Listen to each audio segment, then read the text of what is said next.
পুলিশের ৮টি বিভাগ জুড়ে ফুটপাত দখলমুক্ত করতে চলছে অভিযান। ডিএমপি ও সিটি কর্পোরেশনের সমন্বিত প্রচেষ্টায় সড়কে শৃঙ্খলা ফেরার আশা।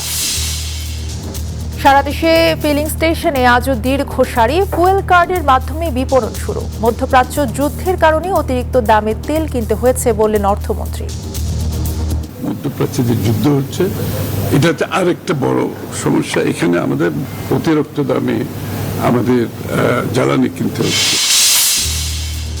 পানি সম্পদ ব্যবস্থাপনা নিয়ে প্রধানমন্ত্রীর বৈঠক। চলতি মাসেই আরও 2টি খাল খনন, নদী দখল ঠেকাতে কড়া নজরদারির নির্দেশ। সংবিধান সংশোধনে দ্রুতই হচ্ছে কমিটি, জানালেন চিফ হুইপ। রাজনৈতিক ধোঁকাবাজি করছে বিএনপি, অভিযোগ আক্তারের। বিকেলে প্রধানমন্ত্রীর প্রশ্নোত্তর পর্ব। দেশে হামির প্রকোপ, হাসপাতালে বাড়ছে রোগীর চাপ, শিশু ওয়ার্ড পেরিয়েছে ধারণ ক্ষমতা। চট্টগ্রামে 6 মাস বয়সী শিশুর মৃত্যু। ট্রাইব্যুনালের সিসি ক্যামেরা ফুটেজ গায়েবের ঘটনা ফ্যাক্টস ফাইন্ডিং কমিটিকে জানালো প্রসিকিউশন। চেয়ারম্যানের হ্যাক হওয়া ফোন উদ্ধার।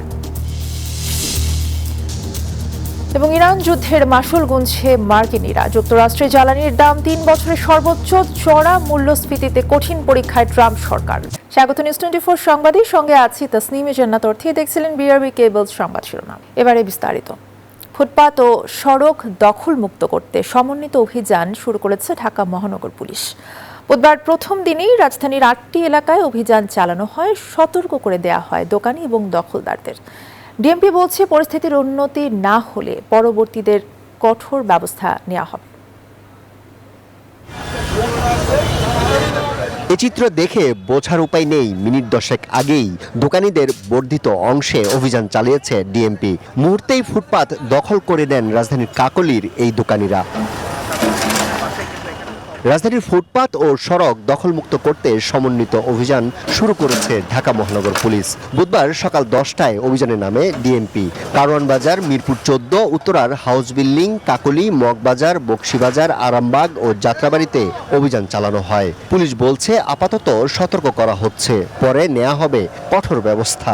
যদি এগুলো আবার বসে, আমরা প্রয়োজনে আবার কালকেও আসতে পারি। আমাদের শুধু তথ্যটা জানতে হবে। আর সবচেয়ে বেশি ইম্পর্টেন্ট হচ্ছে যে আমরা তো অ্যাওয়ারনেস করেছি গত বেশ কয়েকদিন ধরে। এখন যদি এই অ্যাওয়ারনেসটা ওরা আজকে যারা আমাদেরকে এই অ্যাওয়ারনেসটাকে মানে সম্মান করে নাই, এদের জন্যই কিন্তু আজকে এই পানিশমেন্টের আওতায় নিয়ে আসা হয়েছে।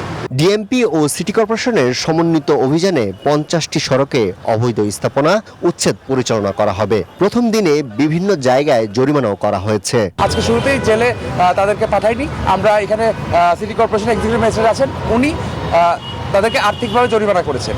পরবর্তীতে আমরা একটা ফলো আপ থাকবে এই কার্যক্রমে, এবং পরবর্তীতে আমরা যদি আবারও দেখতে পাই তারা এই ধরনের কাজে লিপ্ত আছেন, সেক্ষেত্রে আমরা তাদের বিরুদ্ধে কঠোর ব্যবস্থা গ্রহণ করব। রবিবার পর্যন্ত চলবে এই কার্যক্রম।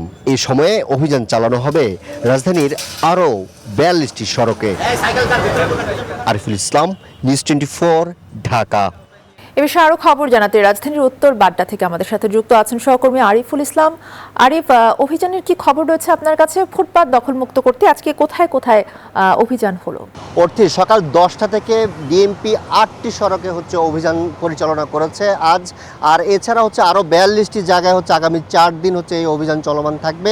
আর সকাল থেকে উত্তরা, কাকলী, মিরপুর 14, যাত্রাবাড়ি এবং বকশীবাজার, এরকম বেশ 8টি জায়গায় যে অভিযান, কারওয়ান বাজার সহ 8টি জায়গায় যে অভিযান পরিচালনা করা হয়েছে। আমরা দেখেছি যে পথচারীদের যে হাঁটার যে রাস্তাটি রয়েছে সেটিকে দখলমুক্ত করার জন্য মূলত এই অভিযান চালানো হচ্ছে, যাতে এই পথচারীদের কারণে বা এই ফুটপাতের কারণে যাতে কোনোভাবেই যে প্রধান যে সড়কগুলো রয়েছে সেই সড়কে যাতে কোনোভাবে যানজট তৈরি না হয়, এবং পথচারীদের চলাচল স্বাভাবিক করার লক্ষ্যেই ডিএমপি এবং সিটি কর্পোরেশনের সহযোগিতায় তারা এই অভিযান পরিচালনা করছে। একই সাথে আজকে আমরা দেখেছি যে বেশ কয়েকজন দোকানিকে কিন্তু জরিমানা করা হয়েছে। একই সাথে আর সামনের যেই দিনগুলোতে আমরা জানতে চেয়েছিলাম যে এই অভিযানের পরেই কিন্তু আবার যেরকম পরিবেশ থাকে সেই একই অবস্থা কিন্তু তৈরি হয়, সেক্ষেত্রে ডিএমপি কী করবে?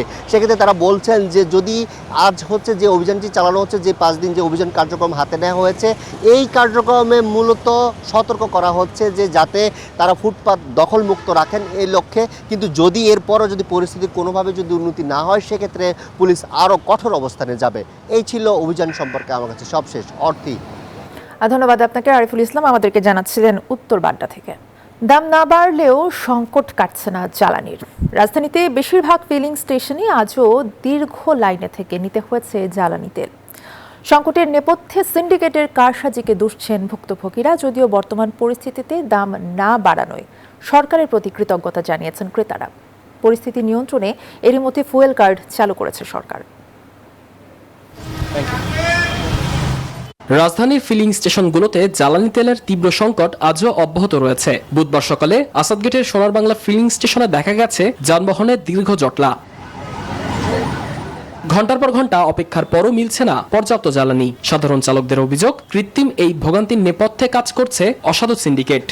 সরকার বলছে তেল আছে, বাংলাদেশে তেল তারা আছে, এখন সিন্ডিকেট কারা করতেছে, ডিপো থেকে বা লোকাল বাজারে যারা করতেছে। সংকট তো এটা হলো সাধারণ পাবলিকেরা করছে, সিন্ডিকেট ব্যবসায়ীরা। তো সরকারের দোষ দেওয়া তো ভুল হবে। কালকে আসছি, আইয়া 3 ঘন্টা ভেতরে চলে গেছি, তেল পাই নেই। তবে সংকটের মাঝেও তেলের দাম স্থিতিশীল রাখায় সরকারের সিদ্ধান্তে খুশি সাধারণ মানুষ। সমস্যার যদি বলতে যে 50 মিনিট দাঁড়ায় থেকে আমরা তেল পাচ্ছি, আর এর মধ্যে সরকারকে অনেক ধন্যবাদ জানাচ্ছি আমি যে তেলের দামটা বৃদ্ধি করে নাই। যে পরিমাণ তেল বরাদ্দ আছে যাতে সবাই পায়, এই কারণে আমরা হুন্ডারে 500 টাকা করে দিচ্ছি প্রতি হুন্ডারে, আর গাড়িতে শুরু যারা 1500 2000, বড় মাইকো যারা 2500 টাকা দিচ্ছে। কাজাখস্তান থেকে $76 প্রতি ব্যারেল ডিজেল কেনার প্রস্তাব দেওয়া হয়েছে। জ্বালানি তেল নিয়ে বিভিন্ন দেশের প্রস্তাব পাচ্ছে সরকার। তবে প্রতিযোগিতামূলক বাজারে যে দেশের সাথে সহজ প্রক্রিয়ায় তেল কেনা যাবে, সরকার সে দেশের দিকেই ঝুঁকবে, জানিয়েছে জ্বালানি ও খনিজ সম্পদ বিভাগের যুগ্ম মহাসচিব মনির হোসেন চৌধুরী। আমরা তো বিভিন্ন প্রস্তাব পাচ্ছি, আমরা $76 প্রস্তাব পেয়েছি, সত্য কথা। এখন আমরা যদি সস্তায় পাই আমাদের তো কোনো অসুবিধা নেই। তো ফলে যদি কেউ সাপ্লাই দিতে পারে আমরা সেটা অ্যাকসেপ্ট করব। এটা প্রস্তাব পেলেই হবে না, সেই প্রক্রিয়াগুলো শেষ করার পরে যতক্ষণ পর্যন্ত উনি সরবরাহ না করছে ততক্ষণ পর্যন্ত আমরা বলতে পারবো না। More than 1 lakh metric ton, around 1 lakh metric ton. পরিস্থিতি সামাল দিতে এরই মধ্যে ফুয়েল কার্ড ব্যবস্থা চালু করেছে সরকার। জ্বালানি বিভাগের তথ্য মতে বর্তমানে মজুদ থাকা 1,93,000 টন তেলে আগামী 2 সপ্তাহ পার করা সম্ভব। সাদমান রাফিদ, নিউজ 24, ঢাকা। উত্তরাধিকার সূত্রে পাওয়া ভঙ্গুর দশা, মধ্যপ্রাচ্য সংকট আর নির্বাচনী ইশতেহার পূরণের দায়িত্ব, এই ত্রিমুখী চ্যালেঞ্জের মুখে পড়েছে দেশের অর্থনীতি। এসব মন্তব্য করেছেন অর্থমন্ত্রী আমির খসরু মাহমুদ চৌধুরী। বুধবার সকালে জাতীয় রাজস্ব ভবনে এনবিআর চেয়ারম্যান ও কর্মকর্তাদের সাথে বৈঠক করেন তিনি। অর্থমন্ত্রী বলেন, মধ্যপ্রাচ্যে যুদ্ধাবস্থা চলতে থাকায় বেশি দামি জ্বালানি কিনতে হচ্ছে। বিকল্প উৎস খুঁজে সংকট নিরসনের চেষ্টা চলছে। সীমিত আয়ের মানুষের কল্যাণে বেশ কিছু বড় প্রকল্প হাতে নিয়েছে সরকার। বাজেটেও নারী, শিশু, ব্যবসায়ী ও প্রান্তিক মানুষের কল্যাণের কথা মাথায় রাখা হচ্ছে। আমরা ঋণ নির্ভর অর্থনীতির থেকে বিনিয়োগ নির্ভর অর্থনীতির কথা বলছি। আমরা টাকা ছাপাতে চাচ্ছি না। তো এটা করতে গেলে তো আমার বিনিয়োগের যাতে আকৃষ্ট হয়, বিনিয়োগ যাতে আকৃষ্ট হয় দেশি বিদেশি, এবং তার মাধ্যমে কর্মসংস্থান যাতে সৃষ্টি হয়, তো সেটা মাথায় রেখে বাজেটটা করতে হবে। মধ্যপ্রাচ্যে যে যুদ্ধ হচ্ছে এটাতে আরেকটা বড় সমস্যা। এখানে আমাদের অতিরিক্ত দামে আমাদের জ্বালানি কিনতে হচ্ছে। সচিবালয়ে পানি সম্পদ ব্যবস্থাপনা নিয়ে বৈঠক করেছেন প্রধানমন্ত্রী তারেক রহমান। সকাল 9:30টায় সচিবালয়ে আসেন প্রধানমন্ত্রী। মন্ত্রিপরিষদ বিভাগে প্রধানমন্ত্রীর কার্যালয়ে অফিস শুরু করেন তিনি। সচিবালয়ে এসেই প্রধানমন্ত্রী তার দাপ্তরিক কাজ শুরু করেন। এরপর সকাল 10টায় পানি সম্পদ ব্যবস্থাপনা নিয়ে বৈঠক করেন তিনি। বৈঠকে পানি বিশেষজ্ঞ আইনুন নিশাত সহ পানি সম্পদ মন্ত্রী শহীদুদ্দিন চৌধুরী আনি, পানি সম্পদ প্রতিমন্ত্রী এবং সচিব সহ সংশ্লিষ্ট মন্ত্রণালয় এবং বিভাগের কর্মকর্তারা উপস্থিত ছিলেন।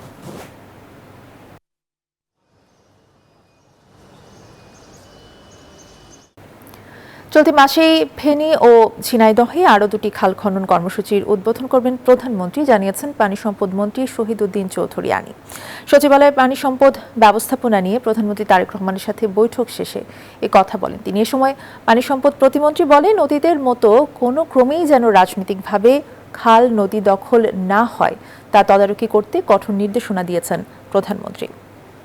মাসে আমরা আরো দুইটা খাল খননের কর্মসূচি হাতে নিচ্ছি, যেটি মাননীয় প্রধানমন্ত্রী উদ্বোধন করবেন। একটি হলো ঝিনাইদহ জেলার শৈলকুপা, আরেকটি সম্ভবত ফেনীতে। অনেক জায়গায় কেউ দোকান, কেউ বাড়িঘর অনেক জায়গায় নির্মাণ করেছেন। এগুলোকে আমাদের অবমুক্ত করতে হবে এবং সেই জন্য আমরা কঠিন পদক্ষেপ হাতে নিয়েছি যেন সবকিছু সুন্দরভাবে আমরা সমাধান করতে পারি। এ বিষয়ে আরো জানাতে সচিবালয় থেকে সরাসরি যুক্ত হচ্ছেন সহকর্মী শাহনাজ ইয়াসমিন। ইয়াসমিন, প্রধানমন্ত্রীর বৈঠক থেকে পানি সম্পদ ব্যবস্থাপনায় বেশ কিছু নির্দেশনা এসেছে, বিস্তারিত কি জানতে পেরেছেন?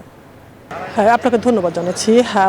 বিএনপি সরকার গঠন করলো 1 মাস 12 দিন হলো এবং বিএনপি নির্বাচনের আগে যে ইশতেহার দিয়েছিল যে তার নদী খাল খনন, ফ্যামিলি কার্ড, কৃষি কার্ড, এই 3টা বিষয়কে অগ্রাধিকার দিয়ে প্রধানমন্ত্রী প্রথম দিন থেকে 18 মার্চ যেদিন সচিবালয়ে অফিস শুরু করলেন সেদিন থেকে কর্মসূচি শুরু করেছেন, কাজ শুরু করেছেন, মন্ত্রীদেরকে নির্দেশনা দিয়েছেন। এর মধ্যে ফ্যামিলি কার্ড শুরু হয়েছে, নদী খাল খনন কর্মসূচি সেটারও উদ্বোধন হয়েছে।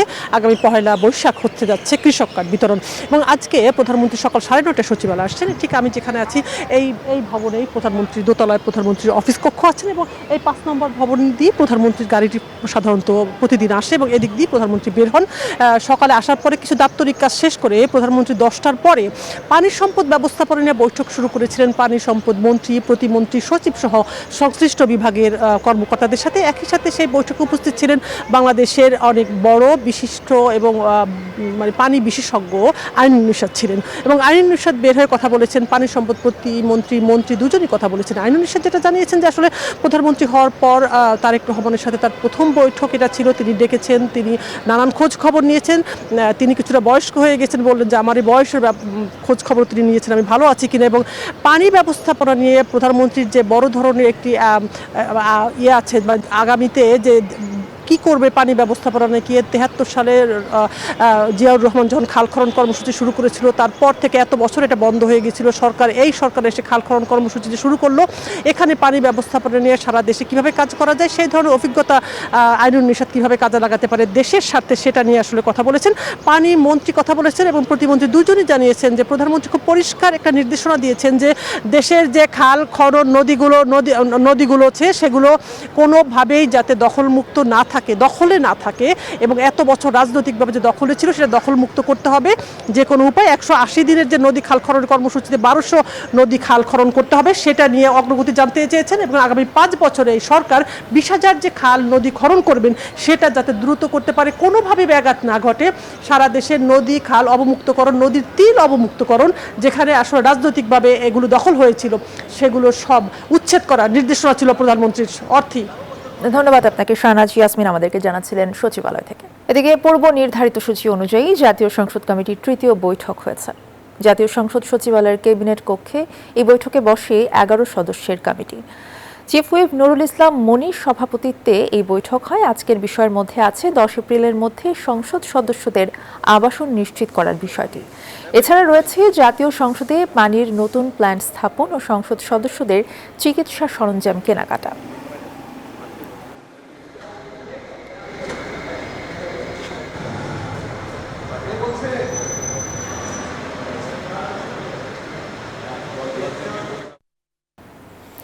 শিগগিরই গঠন হবে 18 থেকে 20 সদস্যের সংবিধান সংশোধন কমিটি, জানিয়েছেন সরকার দলীয় চিফ হুইপ নুরুল ইসলাম মনি। বুধবার জাতীয় সংসদ কমিটির তৃতীয় বৈঠক শেষে তিনি একথা জানান। কার্যকর সংসদ গড়তে বিরোধী দলকে এগিয়ে আসার আহ্বানও জানান তিনি। এ সময় সংসদ সদস্য আক্তার হোসেন বলেন, রাজনৈতিক ঐকমত্য থেকে দূরে সরে এসেছে সরকারি দল। সরকারি দল তো অবশ্যই থাকবে, তবে সরকারি দলের যারা আবার আইন প্রণেতা আছে মানে আইন বিশেষজ্ঞ আছেন তাদের আমরা রাখতে চাই, বিরোধী দলের যারা আইন বিশেষজ্ঞ আছে তাদের রাখতে চাই এবং অন্যান্য দলের রিপ্রেজেন্টেটিভ রাখতে চাই আইন বিশেষজ্ঞ না থাকলেও। সেই মিলিয়ে আমাদের ধরেন 18 সদস্য বা 20 সদস্য বিশিষ্ট কমিটি হতে পারে। যে রাজনৈতিক সমঝোতার মধ্য দিয়ে সংসদ এবং গণপরিষদ এই দুই বিতর্কের বাইরে এসে আমরা সংবিধান সংস্কার পরিষদের কথা বলেছিলাম, সেই রাজনৈতিক সমঝোতা থেকে বিএনপি দূরে সরে এসেছে এবং এই রাজনৈতিক সমঝোতা থেকে দূরে সরে আসা বাংলাদেশের রাজনৈতিক যে কালচার তাতে একটা বড় ধরনের আঘাত। দেশের রেল ক্রসিংগুলো যেন এখন মৃত্যু ফাঁদ। সারা দেশে 3000-এর বেশি ক্রসিংয়ের অর্ধেকের বেশি অবৈধ। অরক্ষিত রেল ক্রসিং এই দ্বৈত বাস্তবতায় থামছে না প্রাণহানি। বিশেষজ্ঞরা বলছেন বিগত 1.5 যুগে রেলওয়েতে বিনিয়োগ হয়েছে 1.5 লাখ কোটি টাকা। তবে এই বিনিয়োগ অবকাঠামো নির্মাণ হলেও রেল ক্রসিং নিরাপত্তায় যথাযথভাবে হয়নি। রাশেদ রায়হানের রিপোর্টে থাকছে বিস্তারিত। দেশের 3000 কিলোমিটার রেলপথের মধ্যে 1500-এরও বেশি ক্রসিং অবৈধভাবে গড়ে তোলা। রাজধানীর কুড়িল বিশ্ব রোড রেললাইন দিয়ে অবাধে পারাপার হচ্ছেন পথচারীরা। ট্রেন আসছে দেখেও ঝুঁকি নিয়ে পার হচ্ছেন তারা। এই রেল ক্রসিংয়ে নেই কোনো সিগন্যাল বা গেটম্যান। ফলে অনিরাপদে কুড়িল রেল ক্রসিং যেন মৃত্যুকূপে পরিণত হয়েছে। রিসেন্টলি কিছু তো অ্যাক্সিডেন্টও হচ্ছে, যার কারণে আরো ভয় লাগে, বাট কিছু তো করার নাই, রেগুলার আসা যাওয়া করতে হয় এদিক দিয়ে। এখানে মাঝে মাঝেই শুনি যে দুই একজন মারা গেছে, কিছুদিন আগে একজন মহিলা মারা গেল। একটু ঝুঁকিটা হয়, আমরা খুব সাবধানে আসি। আমি যে এখানে বসছি, আমার ওদিক থেকেও দেখা যায় না, ওদিক থেকেও দেখা যায় না, কিন্তু ওদিক থেকে যারা আসে আর যায় তারাই দেখে, তারাই আবার যে হ্যাঁ গাড়ি আইতেছে, তুমি বাস নামাও।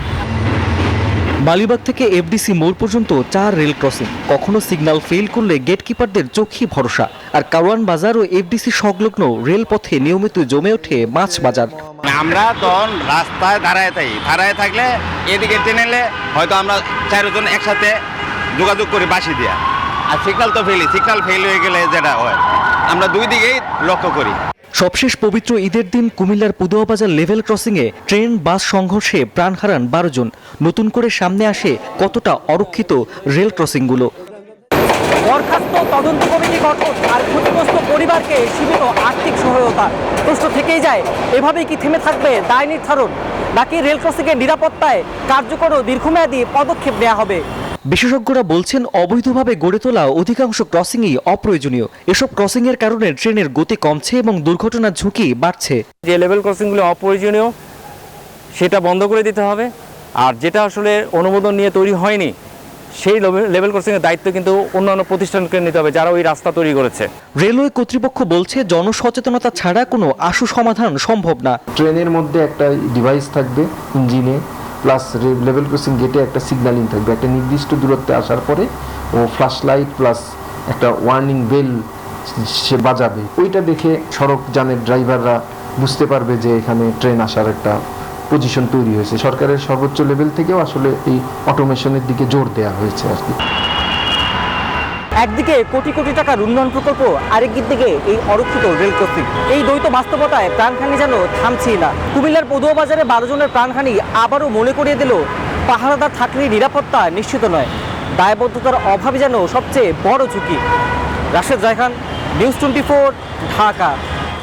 পশ্চিমাঞ্চলীয় রেলপথের জয়পুরহাট অংশে ঝুঁকি নিয়ে চলাচল করছে দ্রুতগামী আন্তনগর সহ সব ট্রেন। এই পথের বিরামপুর রেলগেট থেকে সান্তাহার জংশন পর্যন্ত ঝুঁকি সবচেয়ে বেশি। এতে যে কোনো সময় লাইনচ্যুত হয়ে ট্রেন দুর্ঘটনার শঙ্কা এলাকাবাসীর। দ্রুত সংস্কারের আশ্বাস রেল কর্তৃপক্ষের। আলমগীর চৌধুরীর পাঠানো তথ্যচিত্রে ডেস্ক রিপোর্ট। দিনাজপুরের বিরামপুর রেলগেট থেকে বগুড়ার সান্তাহার পোতা রেলগেট পর্যন্ত 63 কিলোমিটার রেলপথ। এই পথে ঝুঁকি নিয়ে চলাচল করছে বিভিন্ন আন্তনগর ও লোকাল ট্রেন। এর মধ্যে জয়পুরহাটের তিলকপুর, জামালগঞ্জ, পাঁচবিবি, বাগজানা ও দিনাজপুরের বিরামপুর ও হিলি হাকিমপুর অংশে রেললাইনের কনক্রিটের শত শত স্লিপার ভেঙে গেছে। এমনকি কোথাও কোথাও নেই রেললাইন আটকানোর প্যান্ড্রল ক্লিপও। আবার রেললাইনের জোড়াগুলোর অবস্থাও নড়বড়ে। জায়গায় জায়গায় পানি জমে থাকায় চলাচলের সময় ট্রেনের চাপে ওঠানামা করে রেললাইন। রেললাইন ভাঙ্গা, যে কোনো সময় দেখা যাচ্ছে যে ট্রেন যাচ্ছে, যত ঝুঁকিপূর্ণ এমনভাবে ট্রেন নড়তেছে শিপারগুড়া, বোঝা যাচ্ছে যে ট্রেন পরে ভাবের মধ্যে।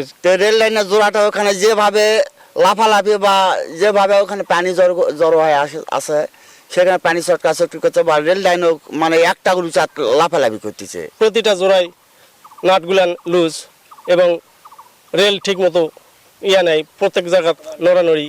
এমন অবস্থায় আবারও বড় ধরনের দুর্ঘটনার শঙ্কায় এলাকাবাসী। অনেক জায়গায় কাঠ ভাঙে গেছে, আবার লাইনও ভাঙে যায়, লাইনও তাই বস্তা পেয়েছে গাড়ি পার করে দেওয়া হয়। লাইন স্লিপার ভাঙা, আপনার লাইন ভাঙা থাকে, এই সমস্ত নিয়ে আমরা অনেকটা ঝুঁকিপূর্ণ থাকি। ঝুঁকিপূর্ণ রেলপথ সংস্কারে টেন্ডার আহ্বান সহ প্রয়োজনীয় উদ্যোগ নেয়ার কথা জানালেন রেল বিভাগের এই কর্মকর্তা। যেখানে একটু বেশি সমস্যা আছে ওখানে আমাদের ঊর্ধ্বতন কর্তৃপক্ষ পরিদর্শন করছে এবং এটা সমাধান করার জন্য তারা অলরেডি টেন্ডার করেছে।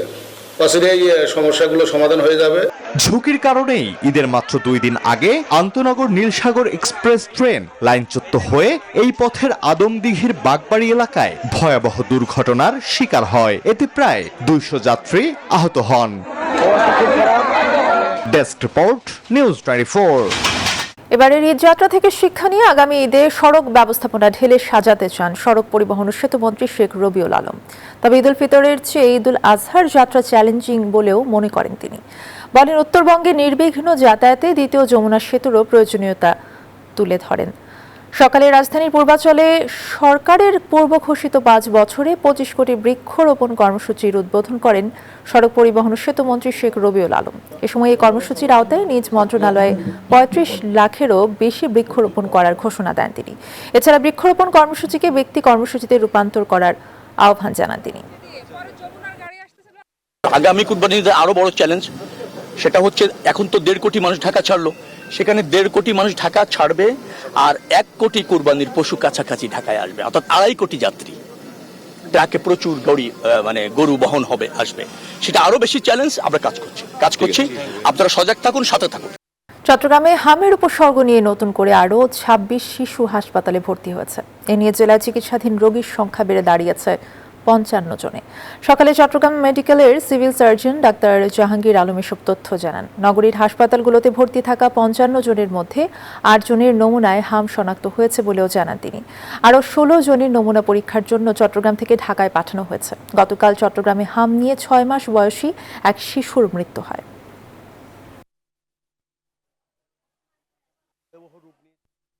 গত বছরের 13 অক্টোবর আন্তর্জাতিক অপরাধ ট্রাইব্যুনালের প্রসিকিউশন কার্যালয়ের একটি স্থানের সিসি ক্যামেরা গায়েব হওয়ার ফুটেজ এখনও উদ্ধার করা যায়নি। বিষয়টি ফ্যাক্টস ফাইন্ডিং কমিটিকে অবহিত করা হয়েছে।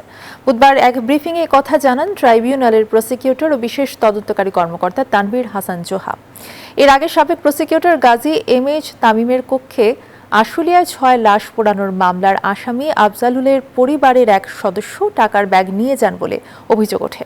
পরে সেদিনের সিসিটিভি ফুটেজ সংগ্রহ করতে যান প্রশাসনিক কর্মকর্তা মাসুদ রানা, তবে তা হার্ড ড্রাইভে খুঁজে পাওয়া যায়নি।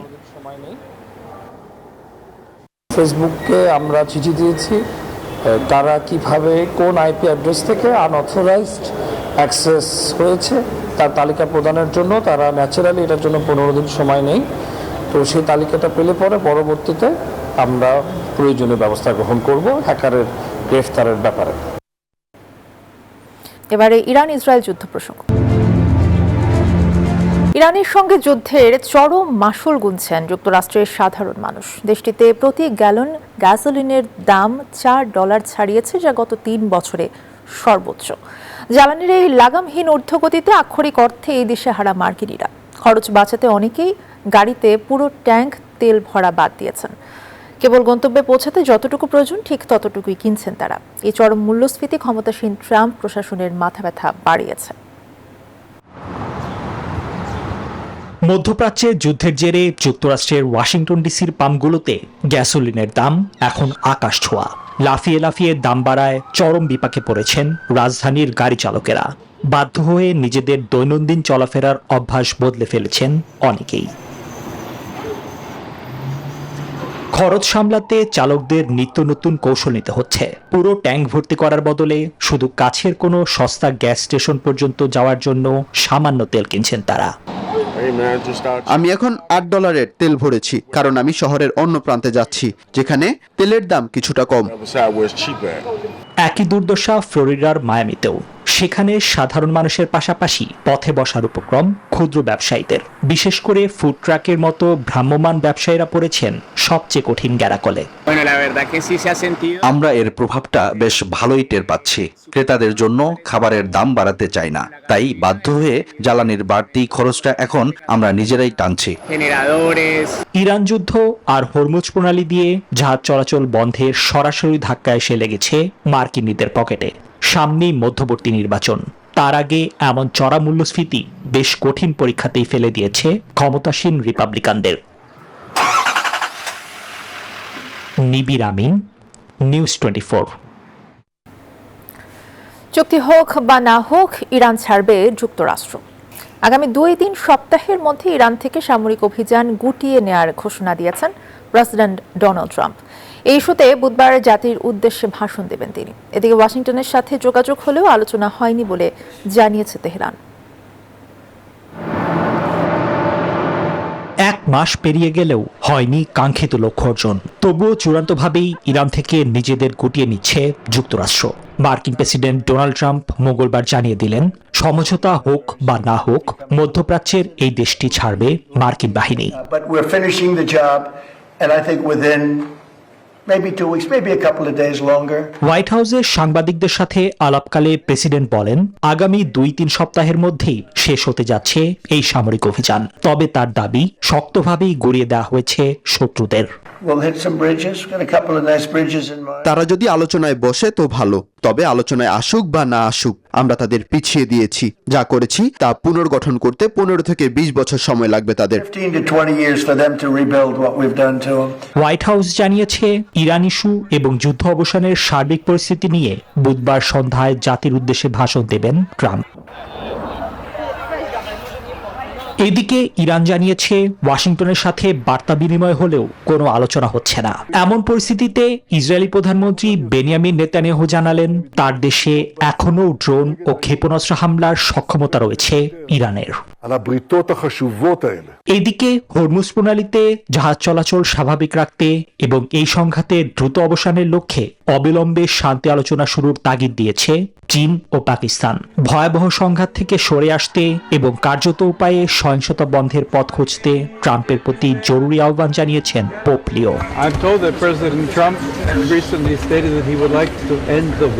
নিবির আমিন, নিউজ 24। হামের টিকা আনার বিষয়ে ইউনিসেফের সাথে বৈঠক শেষে কথা বলছেন স্বাস্থ্যমন্ত্রী সর্দার সাখাওয়াত হোসেন বকুল। সরাসরি চলে যাচ্ছে সেখানে। কি বলবো না বলেন না, কি এটা depend on how much we can push among the kids. সেটা যত আমাদের 21.9 মিলিয়ন 6 মাস থেকে আপ টু 15। আচ্ছা, আমি একটু ক্লারিফাই করি। ইউনিসেফের কাছে তথ্য আছে, আমাদের ডিজি হেলথের যে MIS, আমাদের কাছে তথ্য আছে যে বাংলাদেশের কোন কোন উপজেলাতে সবচেয়ে বেশি সংক্রমণ হচ্ছে। ওই লিস্টের অনুযায়ী আমরা একটা উপজেলার প্রায়োরিটি লিস্ট করব। আমরা প্রথমে যে রোববারে যে ভ্যাকসিনেশন শুরু করব, আমরা এই প্রায়োরিটি উপজেলাতে আমরা শুরু করব। ইভেনচুয়ালি আমরা বাংলাদেশের প্রত্যেকটা জায়গাতে আমরা যাব এবং 6 মাস থেকে শুরু করে 10 বছর বয়স পর্যন্ত প্রত্যেকটা শিশুকে আপনার ভ্যাকসিনেশনের আওতায় আমরা আনব।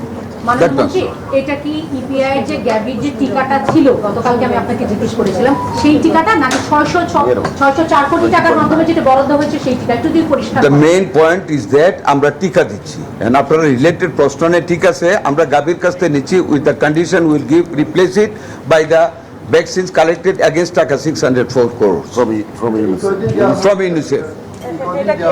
এমার্জেন্সি মুহূর্তের জন্য গ্যাভির কাছ সাথে আপনাদের এটা নিয়ে আসছেন, এটা জি যে বললাম তো আমরা গ্যাভির কাছ থেকে নিচ্ছি, গ্যাভিকে আমরা ওখান থেকে দিয়ে দেব। কোনটা 6 মাস থেকে 10 বছর পর্যন্ত, 6 মাস থেকে 10 বছর পর্যন্ত বেবিদের আমরা কভার করে নিব। একটা ডোজ করে আমরা দিয়ে যাব। আমরা এখন 6 মাস থেকে 10 বছর দেব। Let us cover this group. এরপর তো আমাদের আরো আসবে, আমরা কন্টিনিউ করব। মানে কথা হলো নন স্টপ আমরা ভ্যাকসিনেশন করে যাব।